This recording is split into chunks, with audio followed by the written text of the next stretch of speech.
Welcome, movie fans. Thanks for joining us for episode 124 of Reading Between the Reels, the premier podcast of blaming Anakin for literally everything. If you're a new listener, we're so glad you found us. If you've been enjoying the show, please like, follow, and subscribe, and leave us a 5-star review on iTunes or Spotify. You can also support the show by posting on your socials and by joining our Facebook group. I'm Craig Dickinson, and today on the show, it's part 3 of my ongoing attempt to turn English class into Jedi Council meetings, featuring my students and 2 very special guests, Jeff McGee and Tom Gross, who know a thing or two about bad decisions in the galaxy far, far away. Who do you think the hottest character is, like in the main 2 trilogies, and why?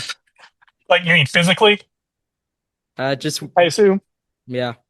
Okay, well, see, I'm weird in that when I was a kid, like everybody had the hots for Princess Leia, but I never did. I just didn't think of her that way. So I don't really think of people in Star Wars in that way for whatever reason. But I will say, I think Daisy Ridley is beautiful. I think I can't think of her name, the actress who plays Mon Mothma. But of the original trilogy, it would obviously have to go with Princess Leia. But to be honest, I probably get the biggest crush on Han Solo. I've had a man crush on him my whole life.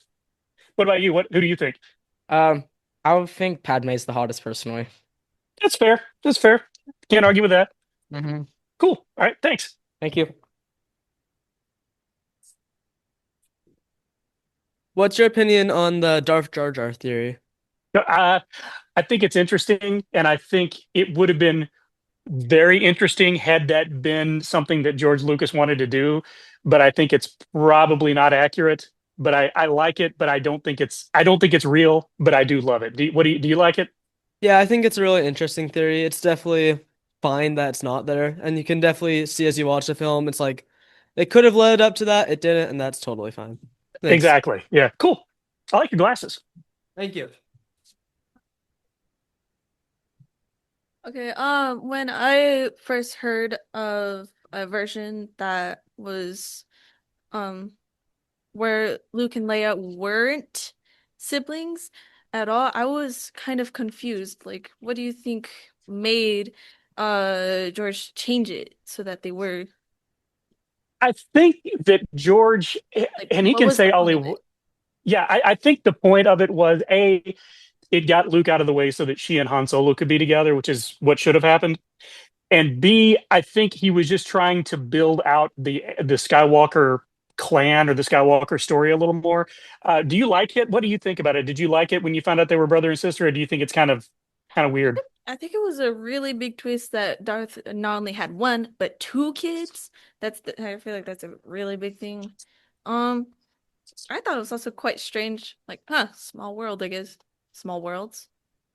And it also seemed weird to me that he's right in front of Leia the whole time and can't figure out through the Force that they have some sort of connection. Also, like, if he know the whole time? Because Yeah, I don't think. Yeah, I don't think he knew until Return of the Jedi when he says, "Sister, you have a twin sister." Yeah, I think it adds to the story, but I think it could have been handled a lot better. Is that kind of where you fall on it? Yeah, it's just kind of strange. Especially after they locked lips in The Empire Strikes Back, right? Just a huge twist, yeah. Oh, main character, their father. Right. I agree. Hey, good question. Thank you. Thank you. Hi. Hi. What are your biggest critiques on both the Disney Star Wars and the original Star Wars franchise? Oh, okay. So my biggest, you mean criticism, like the things that trouble me the most about them? Okay. Well, with the Disney Star Wars, I actually like most of what has come out.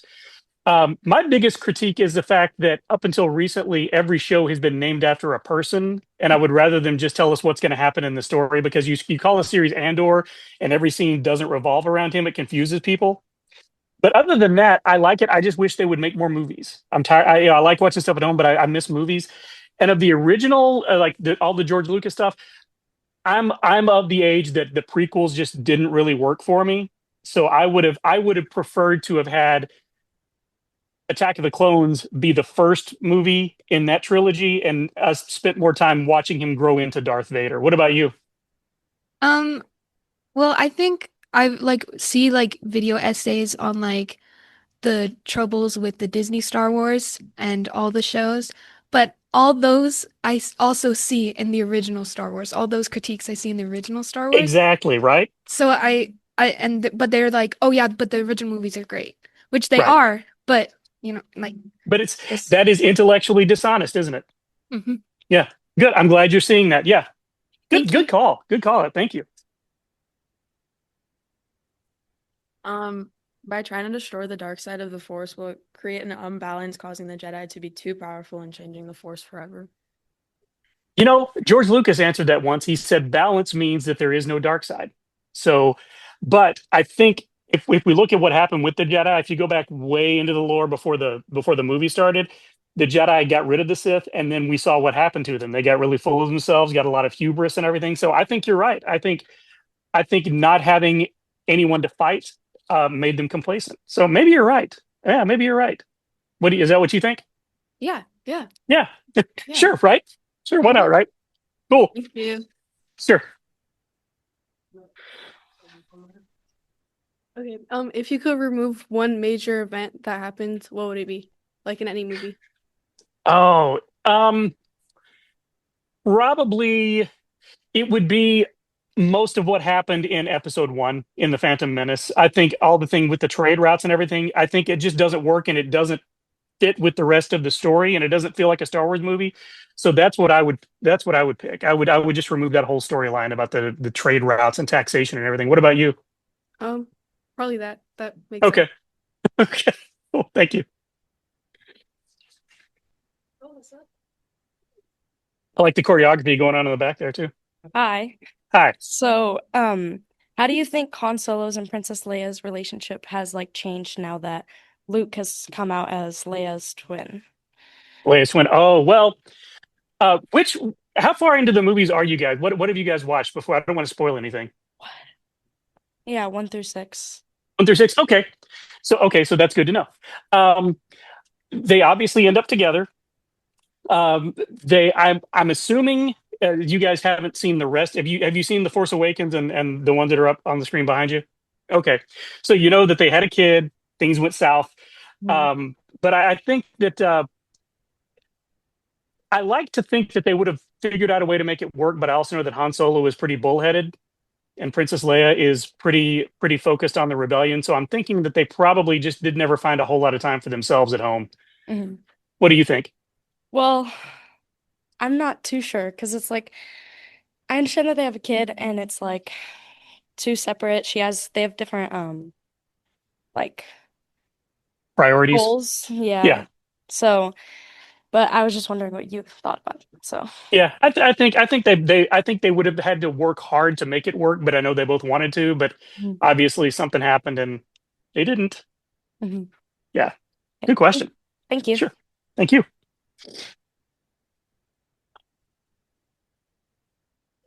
Hey. Hi. I was gonna ask, why didn't the other Jedis get mad at Anakin for killing Count Dooku, even though it was against Jedi way? Why didn't they get mad at him for doing it? Mhm. I don't know that they didn't. B, I think they probably would have had they not had the Emperor not tried to kill them all. But yeah, I think at that point they probably should have because it wasn't the right thing to do.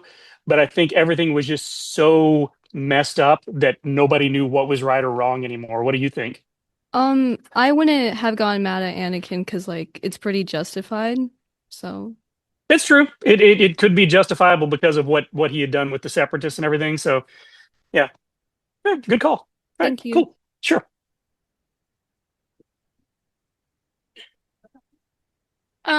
Do you think if Anakin got the position and the power he wanted on the Jedi Council, do you think he'd still have turned to the dark side? Probably because Anakin's real problem to me is control issues. Like he has to be in control of everything. He has to be in charge of everything. He doesn't like when other people are doing things.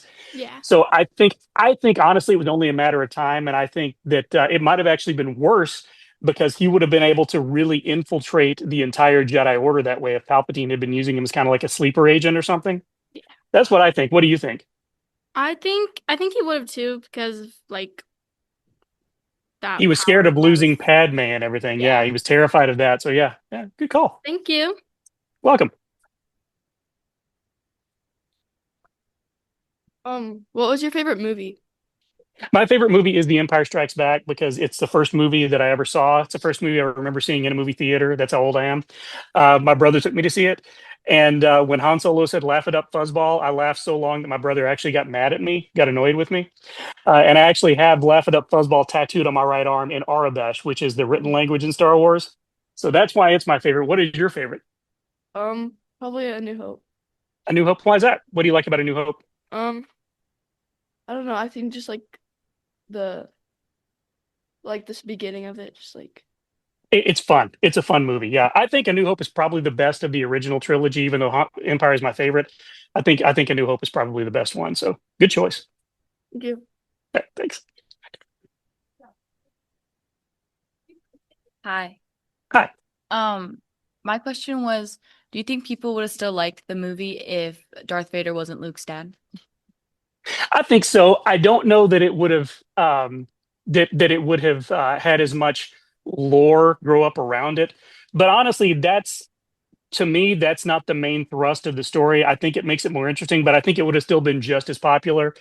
But I don't know that that was so huge in 1980 when it happened. Like we had never seen like a twist like that before.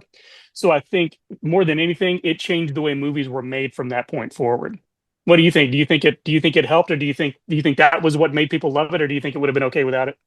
I think it just depends because people who like big plot twists like that, I think it'd be more exciting. But if you're just fine with like battling in space, I don't think it would have mattered.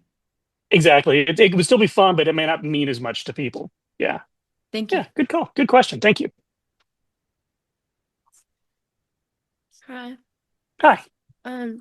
My question was, do you think that Anakin was being selfish when he turned to the dark side, or do you think that it was for a good cause since it was for Padme?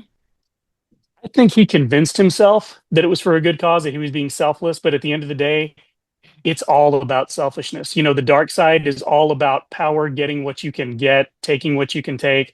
So I think he had fooled himself into thinking he was doing it for someone else, but at the end of the day, he was really being really selfish and doing what he wanted so that he could have what he wanted. What do you think?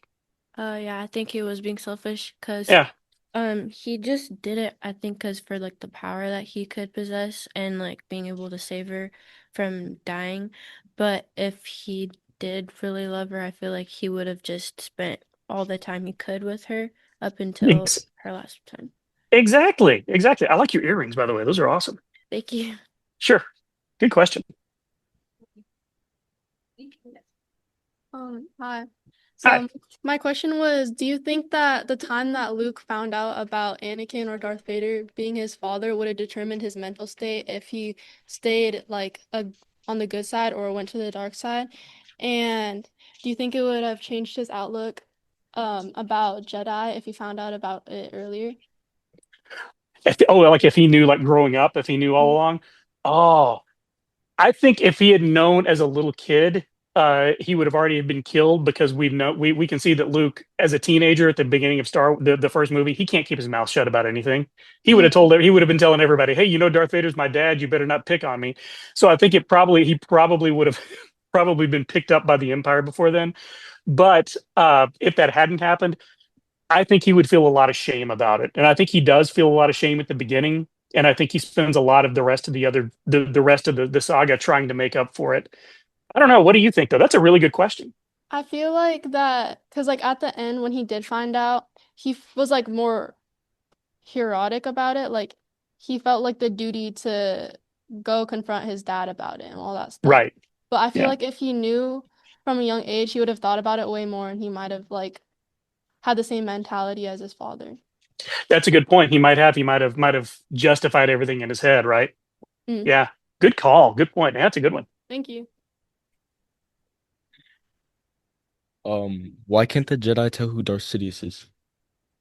Because Darth Sidious is more powerful than them. That's the thing about the dark side that we learn, is that the dark side is easier to wield, and it's easier to wield with power, and it's easier to cloud things, but it also takes you over a lot faster and a lot easier. So I always assumed that the Emperor just had so much dark side power that he was masking all of it. Like they knew somebody was there, but they couldn't tell who.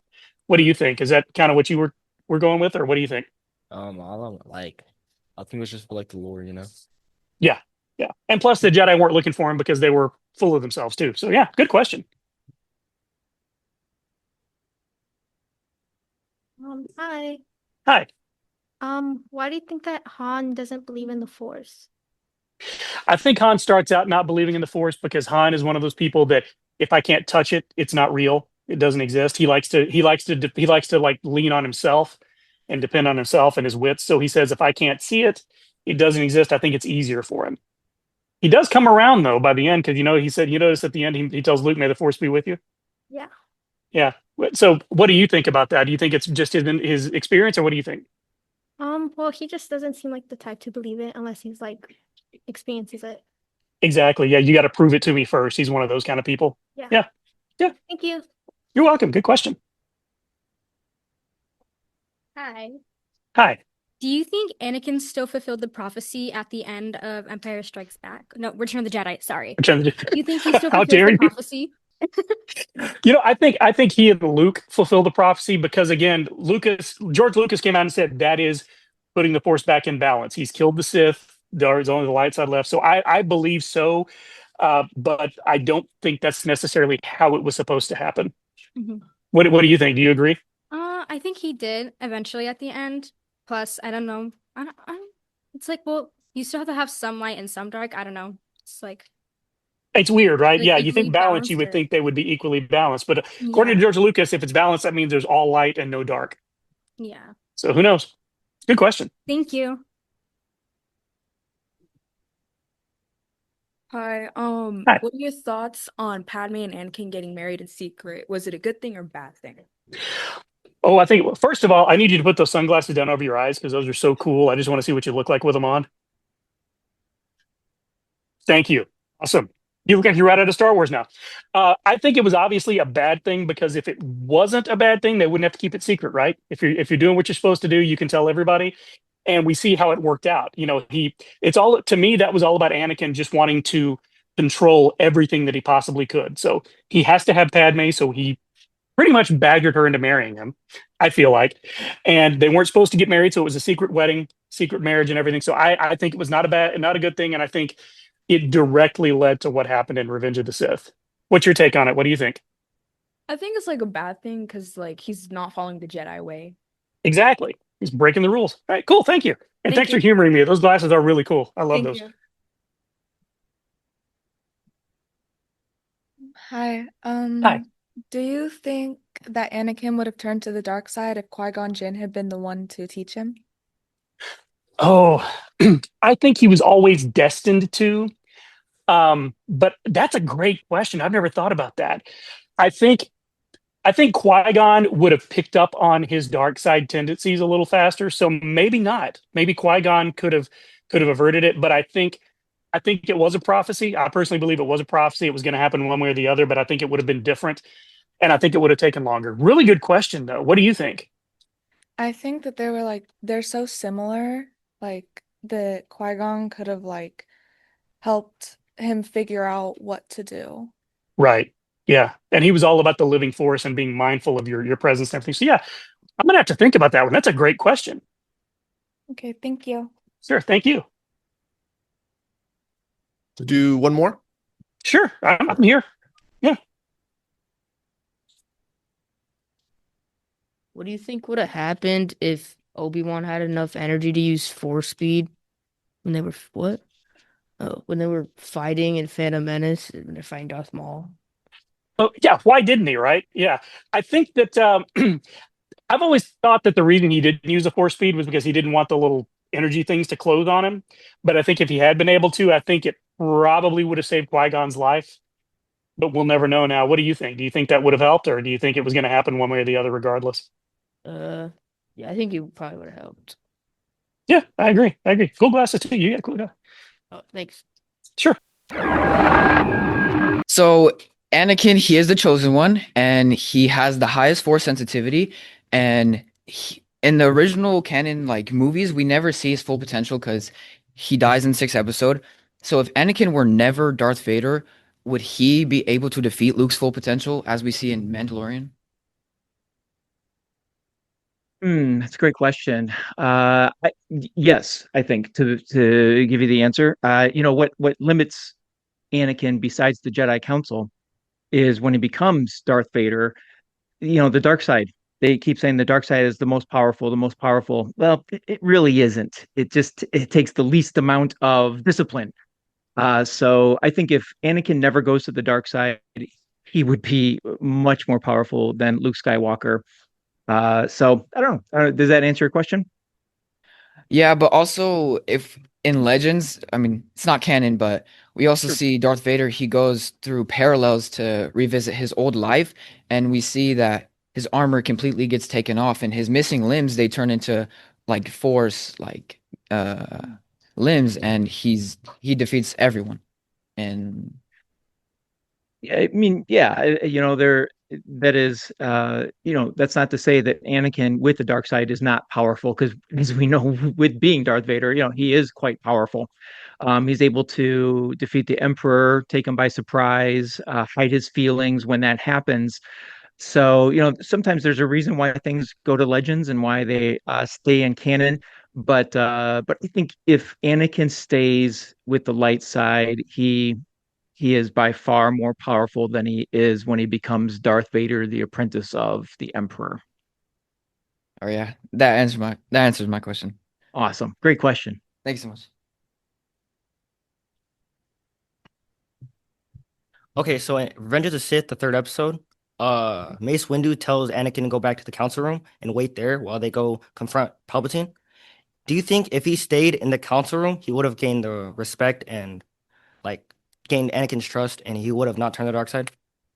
Well, if he stays in the council room, the whole story changes. Um, Now, to answer your question, however, I mean, our assumption is if Anakin doesn't come, Mace Windu defeats the Emperor, and so I guess so. I hadn't really thought of this. It's to speculate on things that didn't happen, but certainly I think Anakin's projection is completely different if he stays in the council room for sure, 100%. Okay, thank you. Yeah, you're welcome.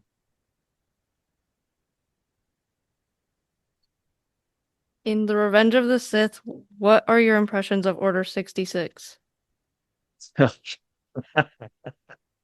When I first saw it, or now?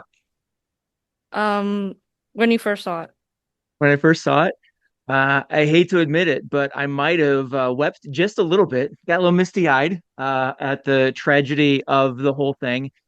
Um, it, I mean, it's an awful, awful thing. It puts an end to a certain balance of power. The emperor's full plan comes into existence, and we realize what the whole thing was supposed to happen. In today's world, and I don't know how much you guys have been able to watch, but in some of the animated, we get to see some levels and layers of Order 66 that it still has the same impact, but we get a little bit of hope from it. But certainly in Revenge of the Sith, it was a very powerful moment that had huge, huge impact. What was your thought on it when it happened? Well, I thought it was just super sad that all the Jedi just died. So, Yeah, it was tough. It was tough. Thank you. Great question. thank you. In Revenge of the Sith, what ultimately causes Anakin to lose to Obi-Wan? Well, I think in the movie he says, "I have the high ground." That's not the answer though. I think it's because, and this kind of goes back to I think the first question that was asked. The dark side is extremely powerful, but it uses deception. And here, the light side of the Force is more powerful than the dark side because just of the setup. I also think Obi-Wan Kenobi is more experienced, and quite frankly, I think he's more powerful than Anakin at this point of his career. And so there's a lot of things that come down to it. And then the last item is, yes, he does have the high ground. And apparently through Jedi training, that is something that that they must know. Someone who has the high ground, you don't try to do what it is that Anakin did. And so, judgment, the ability to judgment, Anakin's mind is clouded by the dark side. Lots of reasons, but I believe it's a difference between the good and the dark. Thank you. You're welcome. Hi. Hi. In Attack of the Clones, do you think Anakin slaughtering the Sand People was a turning point of him becoming to the dark side? Oh, it certainly is one of them. Yes, indeed. It's so telling. I always share the story on the podcasts and when I talk with Star Wars people at the beginning of the Phantom Menace in the novel. Okay, the novel starts many, many chapters ahead of where the movie begins in Phantom Menace, and Anakin in the beginning of the Phantom Menace takes mercy on Sand People, and he cares for them and brings one that's mortally wounded, and he keeps and he stays with it overnight until someone can come and rescue him. So with that, and then he murders them all in that moment. Absolutely, 100%. And it goes back to the whole Jedi mantra of we cannot have attachments. He's definitely he has attachment to his mom, and he has that connection. And not that that's a wrong thing or a bad thing. It's just Anakin doesn't manage that well. And so, yeah, I definitely think that is a huge, huge turning point in Anakin's turn. Great question. Thank you. Yeah. So in episode 1 to 3, R2D2 has like tiny boosters that let him like fly around a little bit, like hover.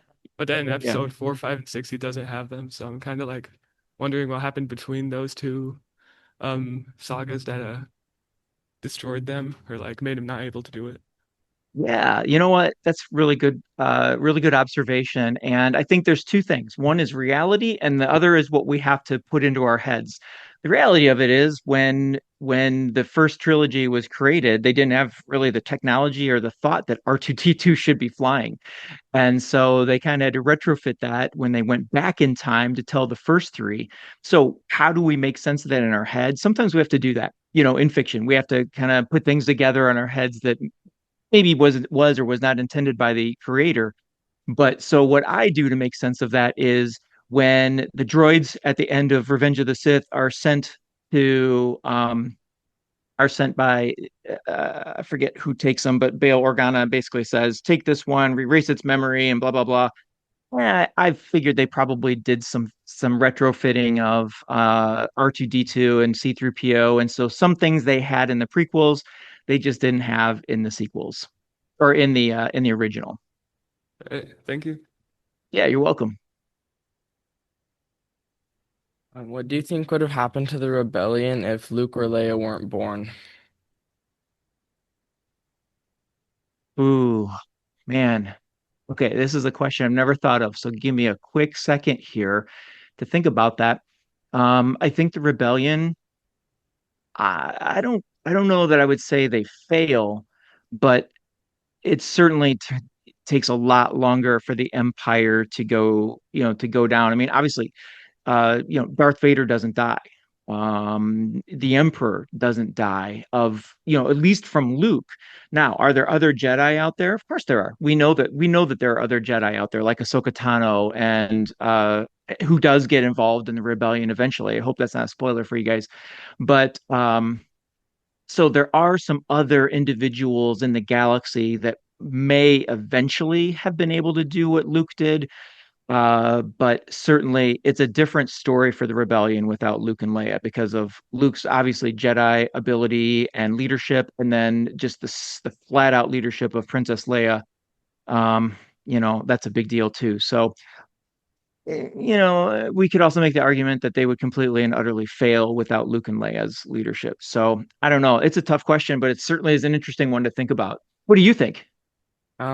I think they wouldn't I would have taken them longer to like destroy the Death Stars and stuff because Luke was the one that destroyed the first one and he used like Yeah. the Force and stuff to destroy it. So it would have been harder for them to do it. That's an excellent point. Excellent point. So, Thank yeah. you. All right. Thanks. Yep.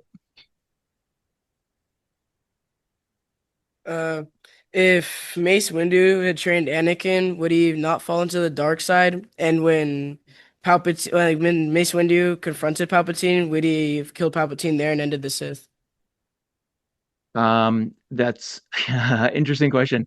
I think if Mace Windu had been his master, I think Anakin would have lost it a lot sooner. I think Mace Windu's lack of patience, and he's a lot more disciplined and aggressive, that I think Anakin would have lost his cool a lot earlier than if Obi-Wan just had an understanding of who Anakin was for lots of different reasons, partly because of the character that Obi-Wan is, and also that Obi-Wan knew Anakin as a child. So that comes into play. I definitely think if Anakin doesn't show up in that battle with the Emperor, I definitely think Mace Windu would defeat and destroy, kill the Emperor. Without it, in my mind, it's without a doubt that that happens. Thank you. Yeah. Hello. Hey. So with Sith, they have like Darth Vader, Darth Sidious, Darth Maul. But why is Count Dooku named Count Dooku? Oh, he is? Oh, I didn't know that. He does have a yeah, he does have another name, but I'll tell you though, if I would argue um um that Count Dooku is a unique individual. The Emperor gave him very specific sort of roles to play, that were quite apprentice-like. And so I feel like of all of the apprentices that Emperor has slash had, Count Dooku was probably the most independent, which is why I would say he went by Count instead of like Darth of some point. But yeah, I would argue that he has more independence than some of the other apprentices. Okay, thank you. Yep. Hmm.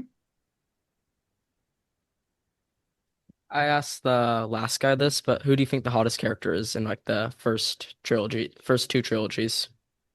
Hottest? Yes, hottest. Oh, I mean, without a doubt, it's Han Solo. He's a stud. The vest. He's got the looks. He falls for Leia and gives Leia the looks. It's definitely Han Solo. He's All right. just too cool for everybody. Thank you. Out of the three different movie trilogies, which one would you like the most to be the DM of in a campaign? Nice. Great question. Definitely the original trilogy. I like the places where they go in that original trilogy, like Hoth and Cloud City, and of course Tatooine. The Death Star would be a cool setting to run, to be a DM in that campaign. So I would definitely want to do the original trilogy. Another reason is I totally would want to do some type of a Western themed campaign or adventure on Tatooine. I just think that would be cool. Mm-hmm. Yeah, that sounds great. Thanks. Yeah, you're welcome.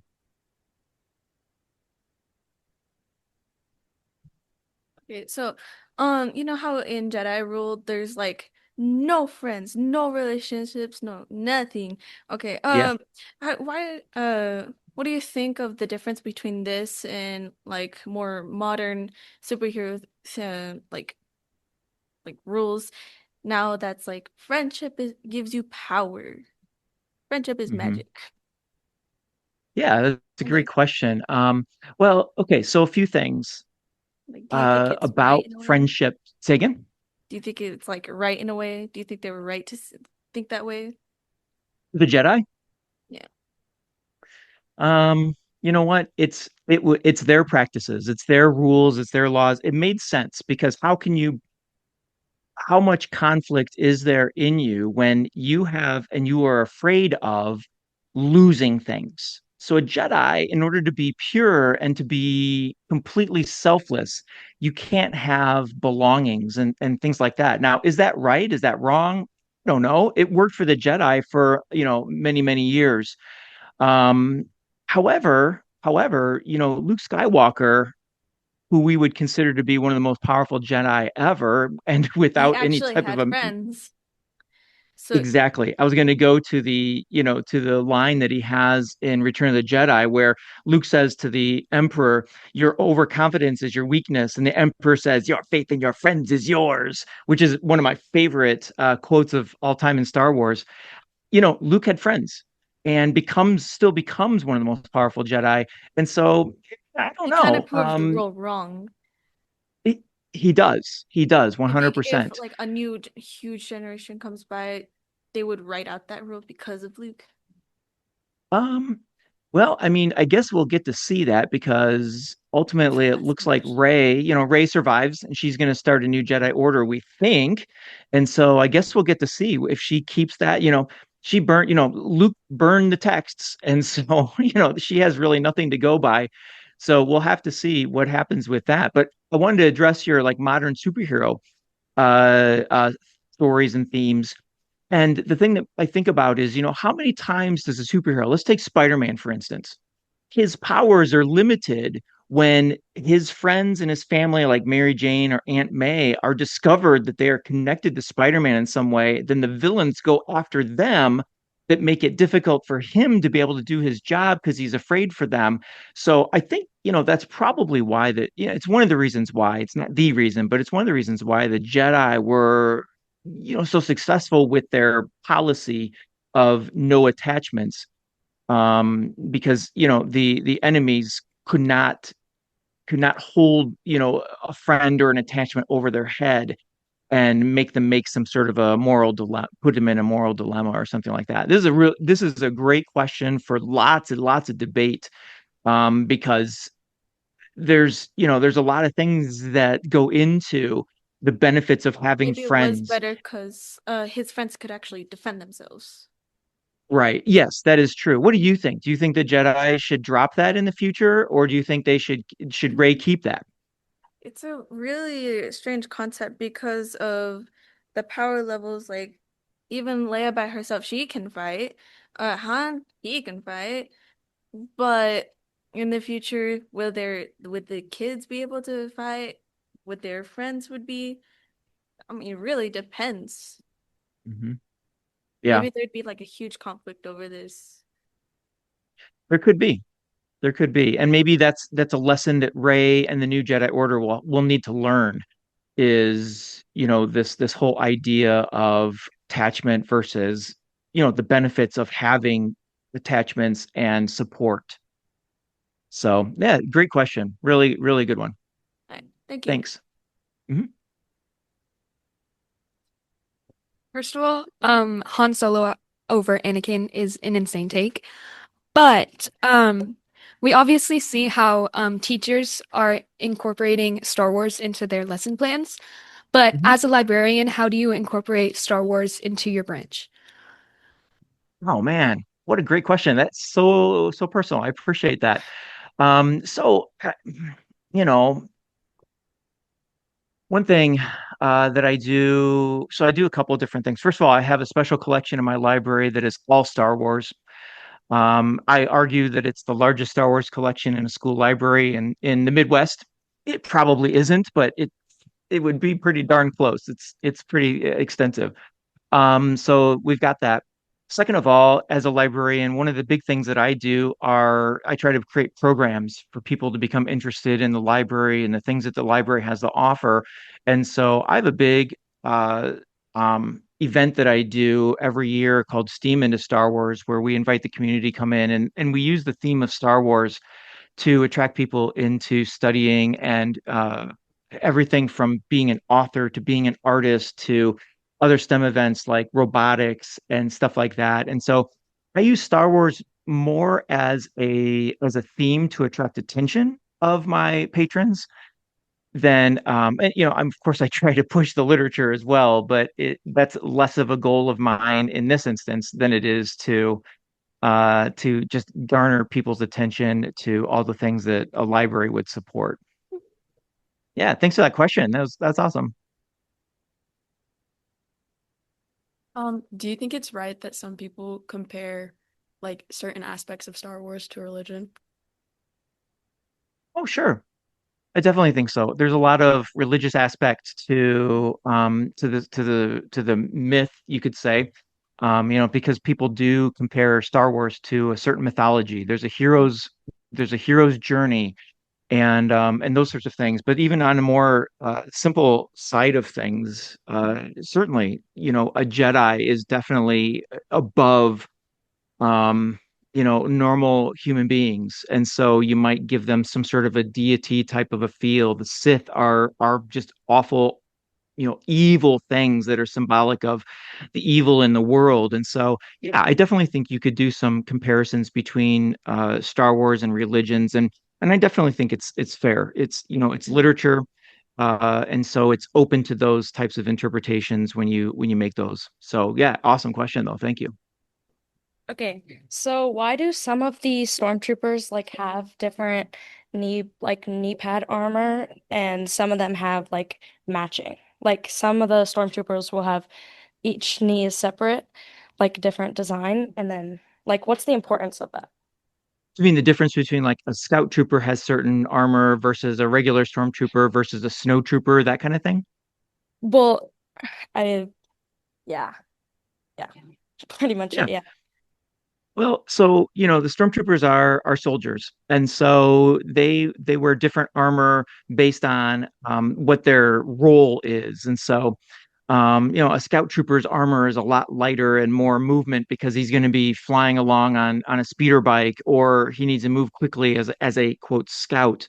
An Imperial stormtrooper, which is the one that we always think of with the white helmet and the white and black armor, they're more like soldiers in an army where they march in and things like that. In the movie Solo and in one of the most recent in Andor, there's troopers that are magnetically a bit able to connect to sides and tops of metal things and be able to maintain their balance in those areas. And so all the different armors of the stormtroopers are symbolic of not only their position in the army of the imperial, the imperial army, but they're also kind of symbolic of their roles and what they're supposed to do and what they're meant to do. So yeah, I've always thought that that's one of the cool things about stormtroopers is that they do have all those different types of armor, and things that they wear. So but it's I think it's functional as well. Thank you. Yeah, you're welcome. So as we close, we just want to say thank you so much for listening. If you'd like to connect with us, you can find us on X, Instagram, and Facebook. Email us at readingbetweenreels@gmail.com or use the SpeakPipe app on our website. If you enjoy the show, please like, follow, subscribe, and be sure to leave us a 5-star review on iTunes or Spotify. This helps the show tremendously and absolutely helps us reach more people. And one last thing, our next episode continues our Star Wars series, this time with the wise and wonderful Ross Hollabin.